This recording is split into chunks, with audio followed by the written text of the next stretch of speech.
네, 소개 감사합니다. 참어질과 권준성입니다. 그 주제가 받고 참 고민됐던 게 이제 작년에 했던 주제랑 비슷한 주제를 받아서 고민했는데요. 일단 그 사이에 얼마나 업데이트된 것들이 있는지 같이 한번 살펴보겠습니다. 우선 그 Severe Acute Respiratory Syndrome, 코로나 바이러스 2, 사스코브 바이러스 2인데 이제 뭐 게인 오브 펑션 뮤테이션으로 이제 발견이 됐었고 그 WHO에서 코비드 19으로 명명된 거는 다 알고 계실 겁니다. 싱글 스트랜드 RNA 코로나 바이러스로 엔지오텐신 컨버팅 엔자임 2 리셉터를 통해서 셀 내로 들어가는 것으로 되어 있고 오른쪽 사진을 보시면은 이게 굉장히 바이러스 표면에 스파이크 프로테인들이 굉장히 많이 발달되어 있는 것을 볼 수 있겠습니다. 그래서 이 컨텍스트로 이해를 해보면 이제 그 코비드 19의 인펙션에 의한 다이렉트, 인다이렉트 이펙트로 생각이 되고 두 번째로는 처음에 코비드 19에 대한 치료가 정립되지 않았을 때는 여러 가지 이제 실험적인 인베스티게이셔널 세라피를 통해 가지고 드럭 인터랙션이 있지 않았을까라는 것도 생각을 해보았고 마지막으로 이 팬데믹한 상황에서 사회적 거리두기라든지 혹은 그 리소스 얼로케이션에 문제가 있어서 좀 많이 발생하지 않았느냐라는 백그라운드가 있었고요.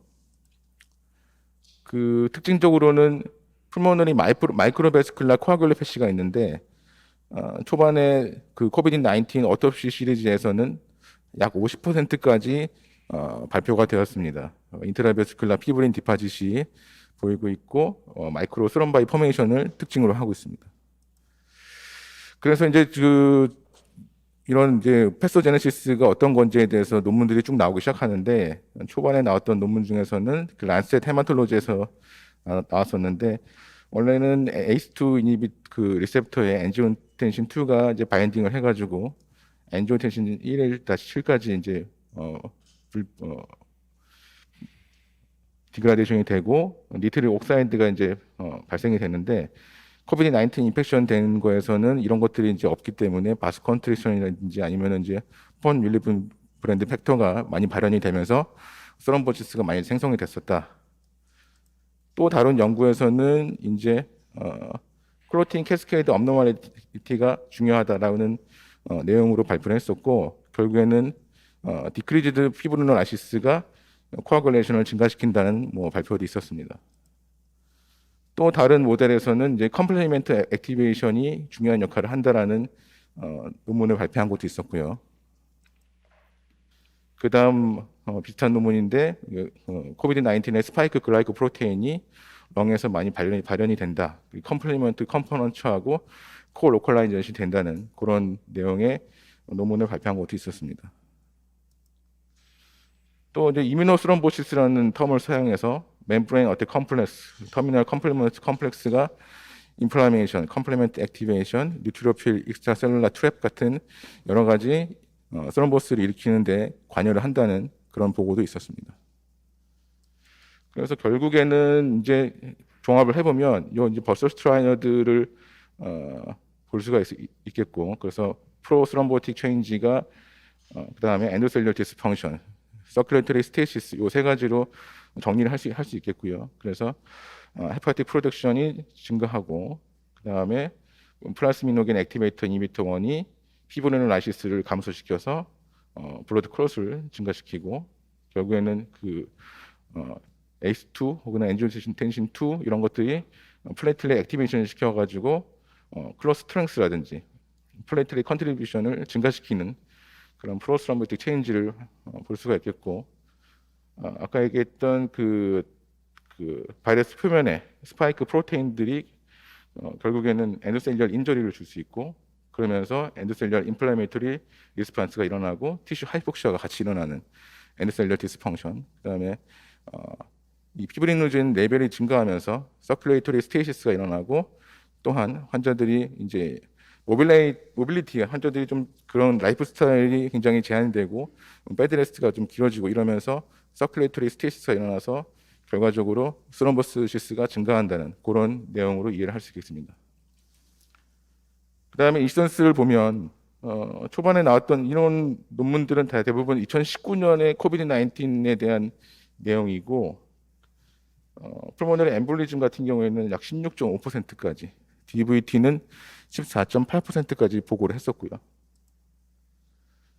2021년에 저널 오브 베스컬 서저리 나온 내용에서는 7,966명의 호스피탈라이즈드 환자들을 대상으로 했을 때는 VTE의 프리밸런스는 오버롤이 한 13%, 풀모너리 엠볼리즘만 따로 뗐을 때는 8%고 보고를 했었고, 그 다음에 다른 연구에서는 오버롤을 VTE는 한 14.1%, 풀모너리 엠볼리즘은 ICU에서는 한 13.7%, 논 ICU 세팅에서는 3.5%까지 보고를 했었습니다.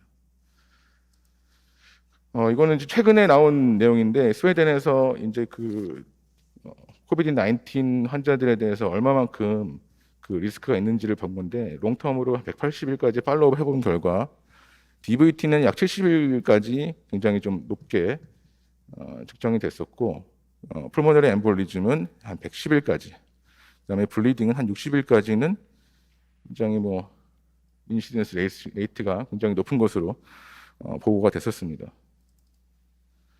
그래서 모든 케이스에서는 DVT는 한 4.98, PE는 33배, 블리딩은 1.88배로 보고를 하고 있었고, 아래쪽에 보시는 그 마일드, 그러니까 외래로 다니는 환자들에 대해서도 DVT는 한 2.80, 풀모너리 엠볼리즘은 6.77, 블리딩은 1.03 정도로 높게 리스크가 측정이 됐었습니다.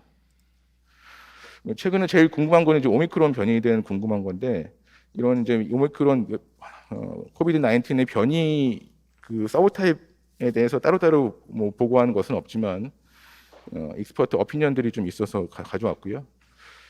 과연 오미크론이 블러드 클로트 뭐 여러 가지 더 리스크가 높으냐 봤을 때는 확실히 데이터가 더 쌓여야 되지만은 스럼보 엠볼릭 이벤트는 좀 많이 줄은 것으로 보인다. 근데 그 이유로 오미크론 자체가 뭐 디지즈 시비어리티가 좀 떨어지고, 그다음에 백신을 우리가 이제 지금 미리 맞았고, 또 이런 하이 리스크 있는 환자에서는 안티코어글레이션은 좀 필요하다는 걸 알고 있기 때문에 이런 것들을 통해 가지고 뭐 DVT라든지 풀모너리 엠볼리즘이 많이 줄지 않았느냐라는 익스퍼트 어피니언이 좀 있었고요. 또 한 가지로는 그 전에 이제 코비드 19 첫 번째 웨이브, 뭐 두 번째 웨이브 왔을 때는 대부분 이제 렁을 통해 가지고 수평적으로 펴지는, 그래서 렁에서 풀모너리 엠볼리즘이 굉장히 많이 보고가 됐었는데, 이 오미크론은 어퍼 리스피레이터리 트랙에만 좀 국한되어서 좀 이런 것들이 적지 않느냐는 이야기를 하고 있습니다.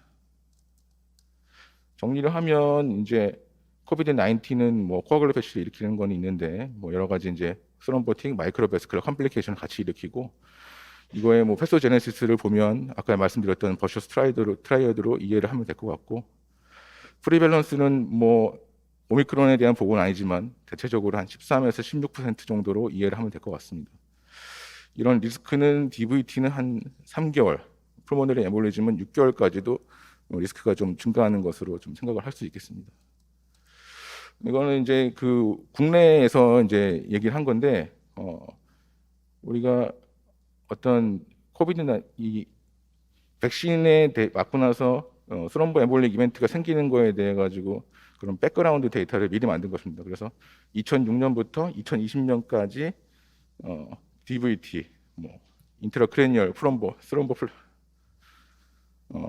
베너스 스롬바이티스, 뭐 여러 가지 풀모너리 엠볼리즘, DIC 이런 것들을 통계를 돌려본 결과 2020년까지 계속 증가하는 추세가 있고, 그 이후로 예측을 했을 때는 뭐 좀 증가하긴 하지만 얼마만큼 확실하게 뭐 코비드 19 혹은 백신에 의해 가지고 베너스 스롬보 엠볼리즘이 더 많이 증가하는가에 대해서는 밝혀진 바가 없고, 앞으로 좀 더 연구를 통해 가지고 이런 그 기존 데이터의 증가 추세하고 좀 비교해 볼 필요가 있고, 최근에 그 질병관리청에서 얘기하는 거는 이제 후유증에 대한 조사, 그리고 이제 뭐 빅데이터도 오픈한다 그러니까요. 앞으로 그런 것들 연구를 통해 가지고 확실히 우리나라에서 스럼보 엠볼릭 이벤트가 코로나로 인해서 증가했는지에 대해서는 좀 더 살펴볼 필요가 있을 것 같습니다. 이상입니다.